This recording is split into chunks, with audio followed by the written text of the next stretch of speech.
Assalamualaikum warahmatullahi wabarakatuh. Perkenalkan, saya Afifah Lailatul Husni dengan NIM 210053247 dari Prodi Administrasi Perkantoran. Di sini saya akan memenuhi tugas akhir mata kuliah Public Relation dengan menjelaskan studi kasus. Studi kasus yang saya ambil yaitu mengenai kasus obat batuk sirup beracun pada anak. PT Afifarma adalah salah satu dari 4 perusahaan yang terlibat sebagai tersangka kasus gagal ginjal akut.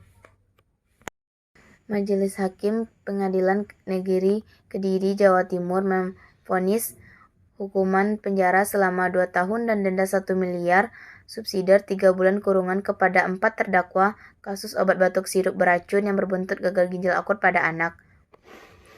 Keempat terdakwa adalah Direktur PT Utama Afifarma, Manajer Pengawasan, Manajer Quality, dan Manajer Produksi. Sebelumnya, JPU menuntut Arif dengan penjara selama 9 tahun. Namun, ketiganya terdakwa didakwa tuntut lebih ringan, yakni 7 tahun.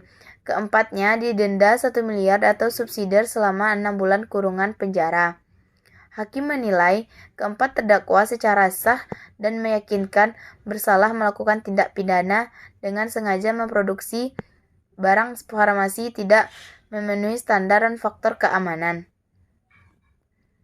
Terbukti pada pasal 55 ayat 1 Kitab Undang-Undang Hukum Pidana.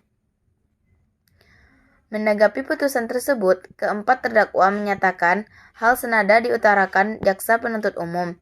Kami pikir-pikir dulu, kemungkinan kami akan bandingkan karena vonis di bawah tuntutan kami.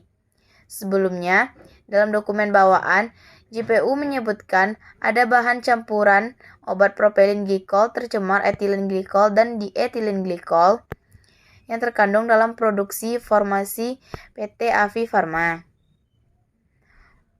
JPU menyebutkan perusahaan itu sebenarnya mempunyai alat gas untuk mengetes produk farmasi, tetapi tidak dilakukan sebagaimana standar dari Kementerian Kesehatan. PT Afifarma mendapatkan propylene glikol dari penyuplai yang menurut polisi pengoplos bahan tersebut dengan zat beracun etilen glikol. Perusahaan itu dituduh lalai karena melakukan pengecekan pada bahan baku. Cara kita mengatasi kasus tersebut yaitu dengan cara kita harus berhati-hati dalam memilih obat batuk sirup terhadap anak, dan kita harus melakukan pengujian tes terlebih dahulu kepada Badan Pengawas Obat Makanan agar obat batuk tersebut bisa dikatakan higienis dan tidak berbahaya.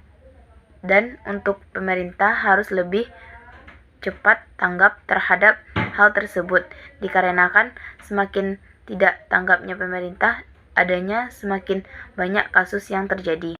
Sekian studi kasus dari saya tutup dengan Assalamualaikum warahmatullahi wabarakatuh.